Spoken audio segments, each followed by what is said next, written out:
We are a benefit to the community. We're community operate. In fact, our local slogan for TCLP Fiber is your community network, because that's what it is, right? People have a voice in this. Welcome to another episode of the Community Broadband Bits podcast. I'm Christopher Mitchell at the Institute for Local Self-Reliance in St. Paul, Minnesota.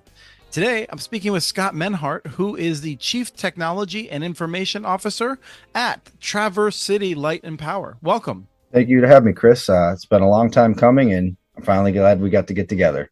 Yeah, no, and I don't even know how long you've worked at TCLP there in Traverse City, but I feel like I've been watching Traverse City for 12 or 15 years, wondering if you were all gonna make a commitment to build a municipal fiber network or when it was gonna happen and whatnot. But we'll talk today about what's going on there.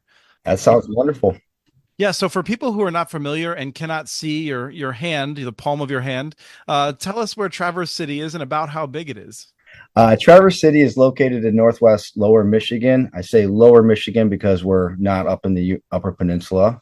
So it's about an hour, 45 minutes from the Mackinac Bridge, Mackinac City. We are right on the lakes or the shores of Lake Michigan, surrounded by beautiful water and beautiful scenery. And we are a tourism town at heart. And we year round, we've got about 13,000 dedicated residents that, brutal the winters up here to enjoy the snow and sunshine in the summer. Have you had any snow yet this year?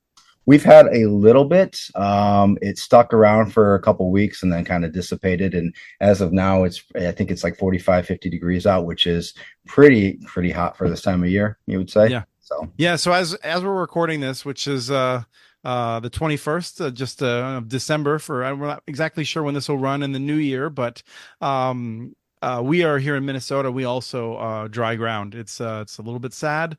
We're going to be above freezing for a while. So, but I hope that you get some big snow and the winter tourists have a great time up there. The Traverse City Light and Power Utility. What all does that do? We are a local municipality that provides reliable electric service to the community and surrounding region. And we also now provide telecom services in addition to that. A couple big focuses are on our telecom business infrastructure and on climate action planning. And so we're getting into sustainability models with climate action stuff and really trying to change the world both through municipal broadband and climate action initiatives for clean energy and telecom, broadband, internet, phones.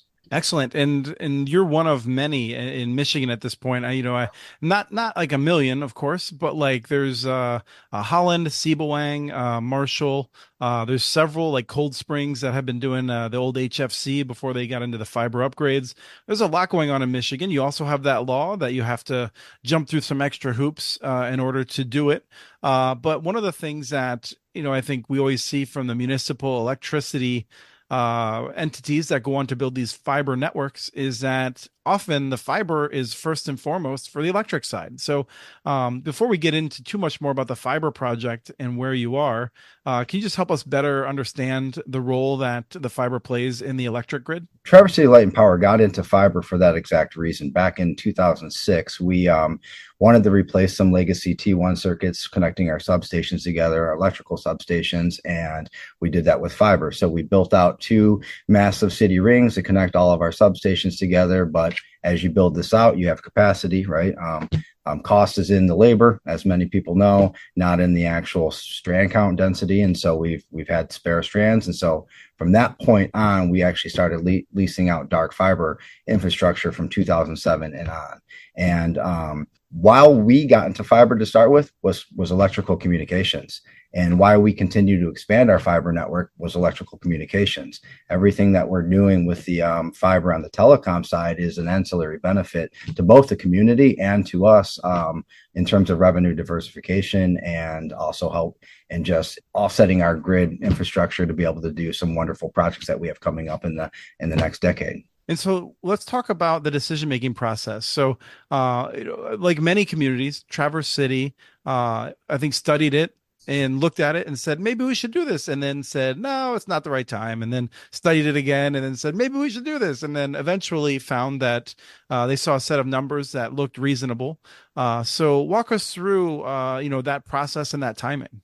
I want to touch point on something that you had mentioned, the Michigan telecommunications laws that have us jump through a couple extra hoops that some lobbying efforts were able to slip into there, which is that we have to do competitive bids in order to be able to build out as a muni, and you have to have 3 or less competitive bids to be able to build out. And fortunately enough, we kind of foresaw that happening in the change. And so we were grandfathered into this legacy prior to those changes that went into effect in 2007. So we had to have a public hearing and do a couple extra steps way back then in 2006 to preclude us from that process. But we still ended up bidding it out anyways and following somewhat of the similar statutes. We just didn't have to go to the nth degree that the new telecom laws state. So I'll just supplement that by noting that my deep frustration with that is something that I think you, as someone who works for public power, like there's a sense among legislators when they're confronting this argument from lobbyists where they're just like, oh, people in Traverse City need fiber. It doesn't matter where it comes from. A fiber network operated by, an international like behemoth would be the same as a locally owned network that is providing the service. And we know that's not true. We know it in electricity. We know it in all manner of infrastructure that who owns the network matters. It really does matter. I mean, we stand for local control, right? I mean, we are a benefit to the community. We're community operate. In fact, our local slogan for TCLP Fiber is your community network, because that's what it is, right? People have a voice in this. It's not just something that is we're stuffing down people's faces saying, here's our network, this is what you get, and this is the price. They can come to our board meetings. We work with them. I'm always engaging with the community and listening to feedback. We listen to every time we do an install at a customer's house. We get valuable feedback, and we actually put those voices into production, right? I mean, we hear enough of X, Y, or Z. We do what the community wants, and that's really the benefit.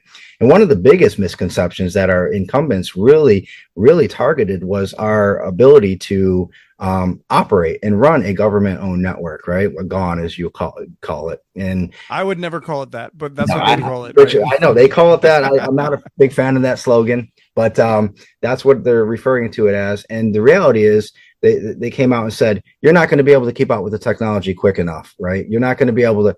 That is so far from the truth, because the reality is we're smaller, and I can scale my network much faster than any national telecom provider out there today, because I've got to worry about my single footprint here. I'm not worried about acquisition across multiple states. I'm worried about this region right here. And so where I can build out a network and turn it up and move and keep my network upgraded and launch the latest and greatest, it's only impacting this local region right here. And we can do that much faster than any large telecom provider can do. Well, and as you said that, it never occurred to me before, but also, as we're sitting here with a federal standard of broadband as 25.3 with a proposal that I go up to 100 megabits down, 20 megabits up, who's lobbying to keep it as low as possible? Those biggest companies.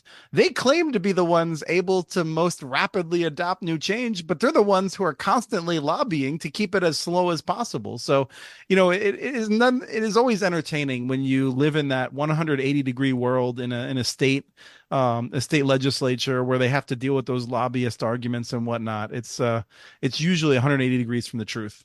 Oh yeah, and that speed, that is it. We're going into 2024. A 25/3 speed is absolutely ludicrous in my mind. I mean, that is just scratching the surface on what you can do with the internet. And so, I mean, if that is the scale, and I'm glad there's at least some effort to raise that bar. But I mean, 100/20 is better than 25/3. But come on, we're going into 2024. What does the nation want to do to provide better broadband coverage for the entire nation? Not have standards of 100/20.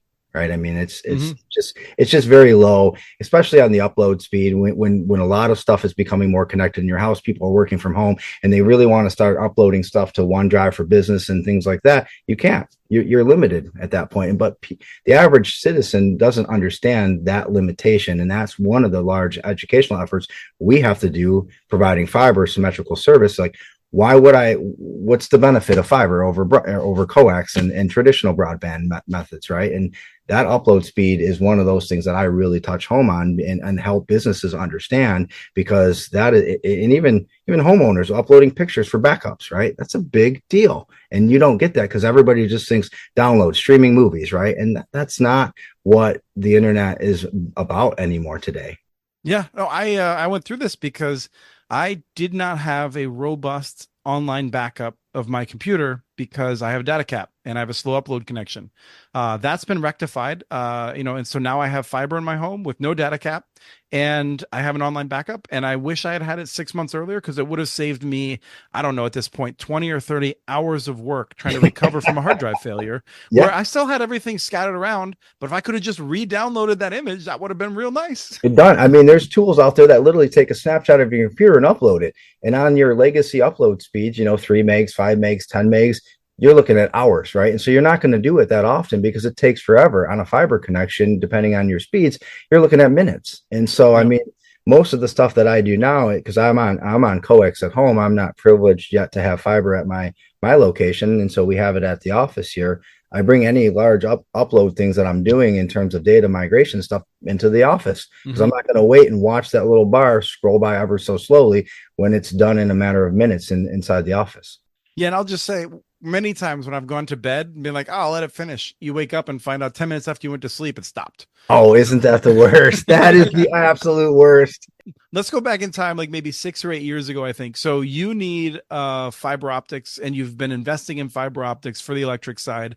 You're going to continue doing that for the electric side. At what point does it make sense then to go to the home and to begin offering telecommunications services? For us, it made sense now. And I even want to back it up a step further than that. You were talking about how we got into feasibility studies and business plans and all of that fun stuff. I mean, you're right. We did in 2006, we did a feasibility study and a business plan. It showed very favorable results then. But then the economy took a little bit of a down dip right around the 2010. And so we kind of stabilized and waited. And then about 2015, it started to really pick back up. And so we started another study, which we hired Connexon. They came in and did another feasibility study from us, did a short business plan from us. Then we did another business plan just because we're putting a lot of revenue or ratepayer dollars into this infrastructure. We just want to make sure that we're doing the right thing for the community. And then we asked the community, should we be doing this? And we got a resounding yes. I think at our board meetings, there was more people at our board meetings discussing fiber than there on the electric side, right? Just in support of this and in support of this infrastructure. So we said, well, we're still deploying it for all these other projects that we're doing on the electric side, our AMI project that we did, our cap bank projects that we're doing now, we're furthering looking at grid diversification where we're sectionalizing our grid and putting smart devices out there to reroute power on the fly. You can't do that over Wi-Fi or old school technology because the latency is too high. You need fiber medium. That's a requirement for all the stuff that we're doing.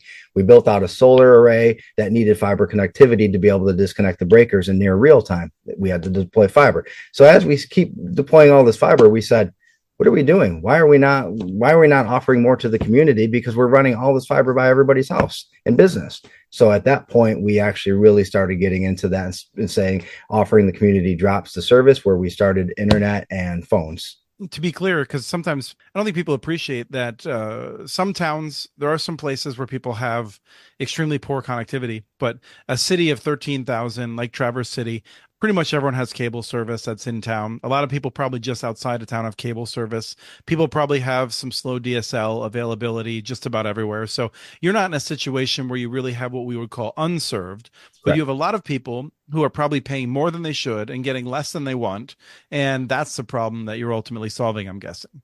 Yep, that's exactly it. That and customer service, right? I mean, that's been the Achilles heel with all of this is just we provide very good customer service and we listen to the customers and we are able to offer what they want, and price points that they want. And so Traverse City is a very dense population, 8 square miles, a very dense 13,000 people. And then it gets very rural outside of those limits. And that's the part where we're going to start expanding to after this citywide push that we're doing right now to cover all of Traverse City proper. And then we're going to get into these more rural areas that just only have DSL or Starlink or something like that. And so to really if you have DSL at this point, that's pretty much an abandoned market, just ready to be upgraded. And so we're actively looking at the surrounding region as well. You then begin building an initial phase. And this is something that I think I would like to see more local governments do, particularly local governments that do not have a municipal electric department. And I feel like, as you know, most of the cities that have built citywide fiber networks have municipal electricity as well. But the ones that don't, sometimes they're in this sense of like, oh, I don't know if we want to take this big risk, or we don't know if the feasibility numbers are right. My answer is usually, you should build it in phases. And there's reasons why it's more efficient to not build in phases, but there are some pretty good reasons to start with a phase one and then reconsider and figure out how to really attack the larger problem. So that's what you decided to do. How come you moved in that direction? We moved in that direction, building it out in phases for logistical reasons. We wanted to make sure, pricing was set properly, technology was set properly. We didn't want to just immediately go, let's deploy citywide and then find out we had to make all these adjustments across the entire city. So we wanted to get some metrics back from both our business community and our residential community first before we decided to deploy and kind of iron out all the kinks. And, so we launched in 2020 was our original launch. And right now, and we launched two phases, one geared towards the business community downtown, one towards the residential community kind of on the outskirts of the downtown area, and we gained all the metrics that we could. Now we are in a pivotal point where we're launching to the rest of the community, but we were able to get that, data points and information from the customers to be able to know what we should do for the rest of the community. And so we've tweaked now our model to be able to serve the better good by those, first phase initiatives that we did, which I will say was an astounding success, because we just reported on our financial statements that we are in the black already. So I mean, it's been a good run all around. And given such a small footprint that we're doing, I mean, that's wonderful news. We're ahead of schedule, ahead of time, and ahead of budget. So When you say in the black, so that would count just the deployment of that phase, the just that expenditures there? phase. Yep. Yeah. So anything else that we do on the phase two infrastructure, sure, we're going to have to add some fiber technicians and some scalability there. But the reality is, like, outside of the capital investment that we're going to make, every new customer that we hook up goes back to debt to repayment at this point. And so from that standpoint, it's really a solid business plan. And a lot of people do phases too, and we'll probably like compartmentalize the rest of the city into different phases, because you can get into demand aggregation, right? So where everybody that wants the service, we have distribution areas, and we can push these and make the community compete where we're going to go next, right? And so it really gets the community involved in the project. And I mean, it's their network. They're the ones pushing for it. And if they can get an area or a neighborhood or something that they want first, and they get everybody, and you've got these local champions out there pushing the service, and they get everybody in their neighborhood to sign up, we'll move to that area next in ahead of another neighborhood, just because of you getting these prescribers. And so the moment you are able to turn up services in that area, you've got all this, influx of business right then and there. And so I think that phased approach really works out for a lot of other communities, just because you're getting prescribers. And so that your demand is there already before you build it, and you don't have to feel the dreams that, if I build it, will they come? This is where it gets a little bit awkward, right? Because as a public power entity rooted in the community, you need to serve everyone ultimately. That's like in your DNA. And you're familiar, obviously, with the challenges of some households, like being less advantaged and able to take advantage of it. How do you wrestle with the families that, need a little bit more support? Obviously, right now we have the ACP, which I don't know if you're involved with. I know some municipalities are still trying to figure out, given the way it's going to wind down here pretty soon, and also just the sheer number of people. Sometimes they just do their own thing rather than doing that. But what is your digital equity focus as you're taking on a Herculean task of building the network? That is something we're very cognizant of, because you're right. There are different levels of community, people that live inside the community at different points of their economic careers, if you will, that may need some assistance with that. And so we've looked at we do take advantage of the ACP program, and I know it's about to wind down, and they're spinning that down to some level. And so we're wondering what's next, but we're also working with the local school system to one initiative that we have ongoing right now that we're trying to connect the dots on is, working with them, if they have children in school, can we somehow subsidize the rates to their home so they can actually do homeschooling and have access to internet if they're not even homeschooling, just for research, right? And so, but that now you're only looking at, households with children. But how administration do you look at other low income housing and be able to facilitate that from a broadband perspective? And that's a really big challenge from a municipal standpoint. So, I mean, defining a low income rate, it's easy to do, but how do you police that, right? How do you implement that and make sure it's not being taken advantage of? Because we do know that happens from time to time. And so those are things that we have to work through the logistics as we move forward throughout it. And we're kind of studying what other communities are doing. And so we're going to adapt. I hope something comes in place of the ACP or they keep extending it, because that's a wonderful program for this exact, initiative. Yeah, especially when you're just getting built up. I mean, that's where you're in your most vulnerable state, and it is the hardest time to really be supporting. In 10 or 15 years, y'all are be basically rolling in cash. I don't, and you never want to hear anyone say that, right? It's just like it's a kiss of death. But it is the case that when the network is more mature, you've paid off a lot of the fixed investments, then you have more freedom. It is extremely hard to deal with that when you're still trying to figure out how to pay all your employees, your contractors. You're trying to find new people to grow. It's a big headache. Yeah, and that's such a sweet spot that you hit, though, because you're right. Being a muni, right, we're nonprofit. So once we hit that sweet spot, it's what do we do with this? We have to have enough to be able to run the network, right, and in a reliable and safe manner. But at that point, then it's, if we're still accruing too much cash, we either have to expand or lower our rates. And so, I mean, that's a good position to be in, being a nonprofit. And so, and not to mention the local investment goes right back into the community. And that's something, right? So when you're investing in TCLP fiber, or any muni that's local or nonprofit that's serving your community, it's the dollars are going right back into the local community. It's not going somewhere else from some other, big telecom that's out there. It's right here, staying right in the community, going right back in, reinvesting right into your infrastructure that you live in, your backyard. And it's really a win-win-win for everybody involved in this. Now, one of the things I think is worth noting, because we just discussed it briefly before we started recording, is that in some setups, cities will establish a new department, and they'll have like just employees that are dedicated only to the the wastewater or the solid waste, or the broadband or whatever. But in your case, you have people that are cross-trained everywhere, from what I can tell. And so, how has that been working out? Is that something that has been challenging or that has been rewarding? Like, how do you reflect on that? It's been very rewarding. I'll start off by saying that, and I'll kind of segue into why, is because, we did study that in the very infancy of the project. And I'm not talking about the dark fiber anchor tenants that we hooked up. I'm talking about the lit fiber, telecom service, that department that we then deployed.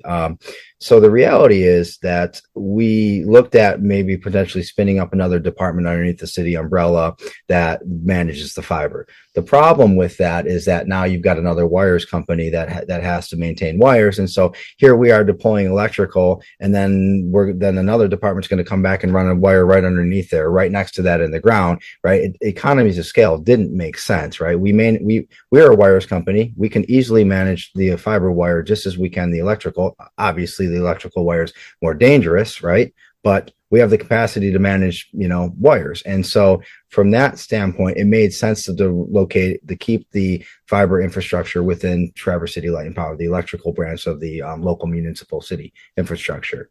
That being said, why we didn't then turn around and sub out the departments into various different reasons inside, and we kept it within the technical department of itself, is because, internally, my team has been running, those types of services internally for our internal clients, which are the other staff members, right?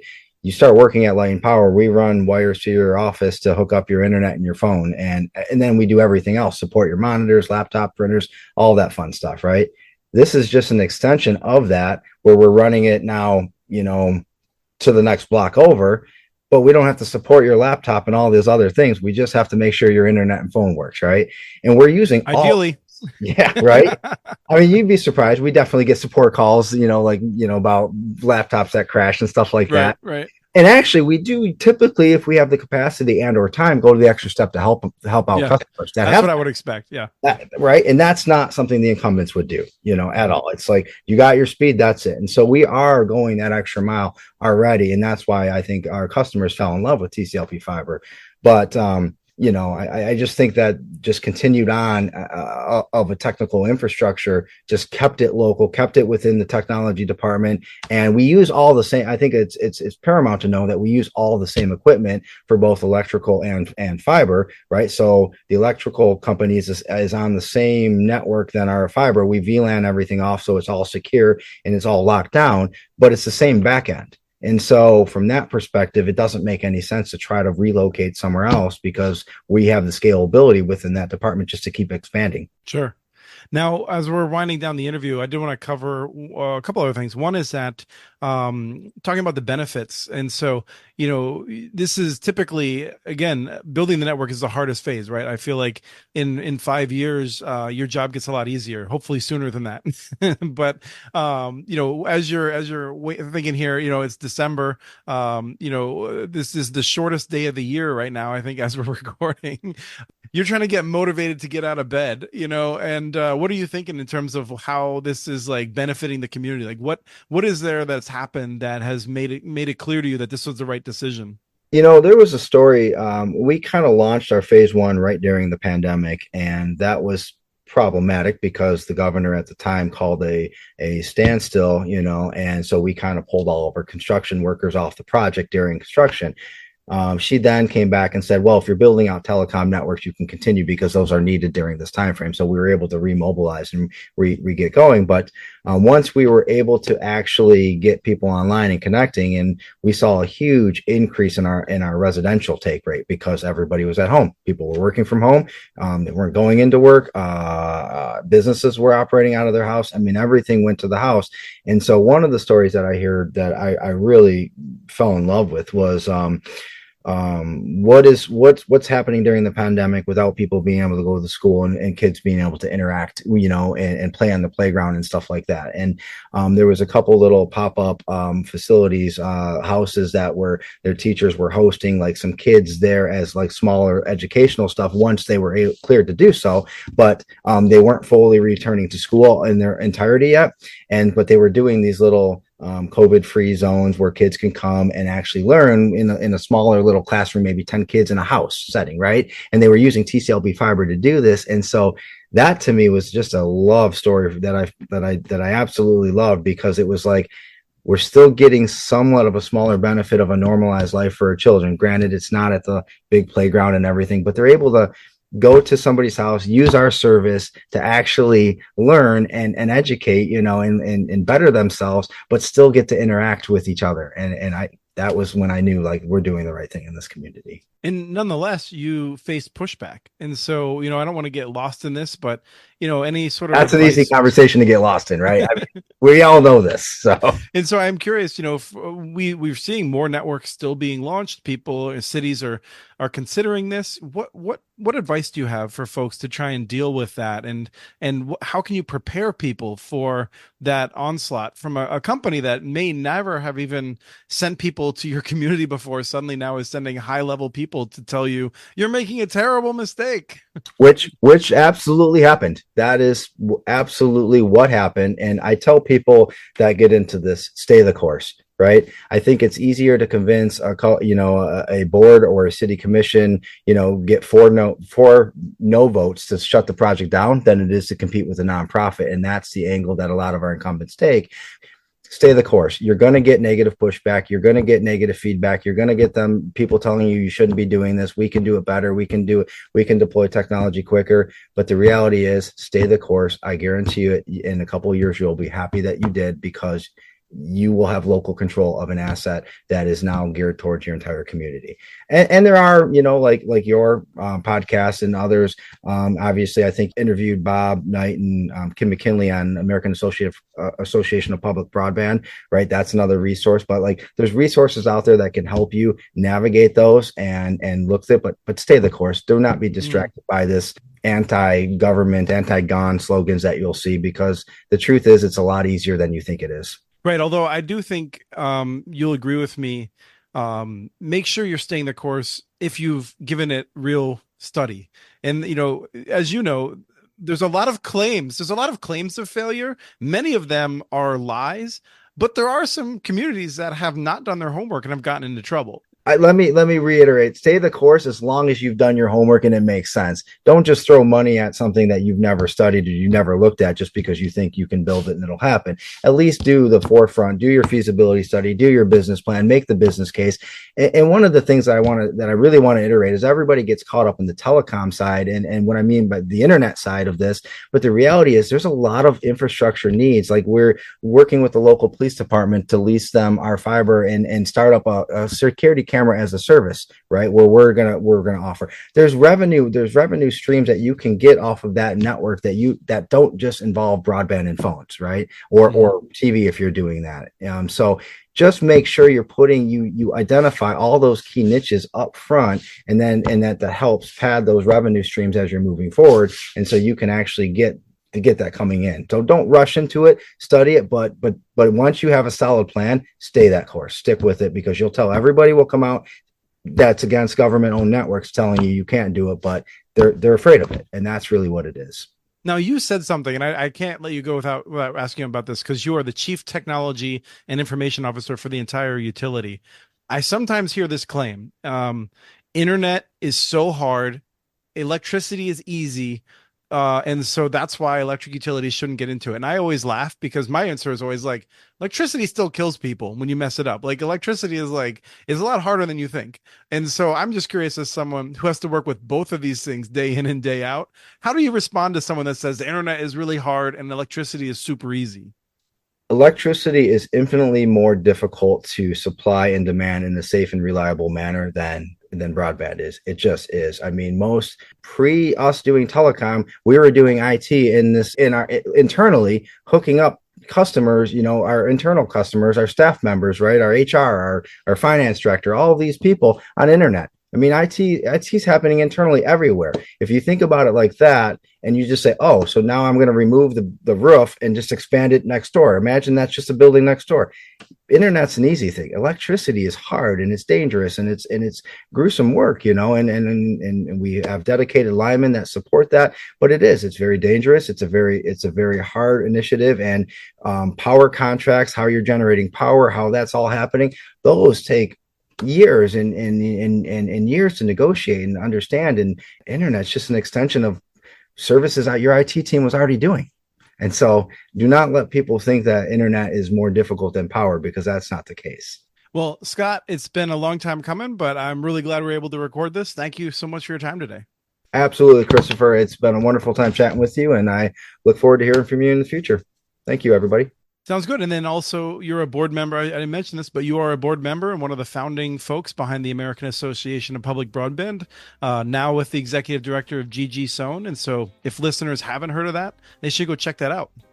Yes, please do. That is something that we're all very proud of. And Gigi has been a wonderful addition to that leadership team there. And she's been doing wonderful things on that front. So look forward to a lot to come in 2024 in regards to that. Great. Thank you. Thank you. We have transcripts for this and other podcasts available at communitynets.org/broadbandbits. Email us at podcast@muninetworks.org with your ideas for the show. Follow Chris on Twitter.